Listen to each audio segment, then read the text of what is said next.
aquella empresa. Un momentet, Seguit passar fins ara.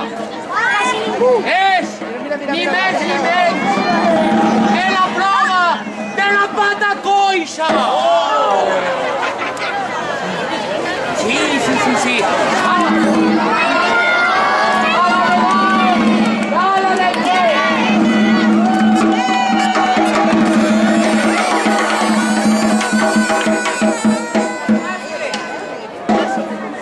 La reina, que s'ha enfadat perquè algú li ha furtat la mel sense demanar permís.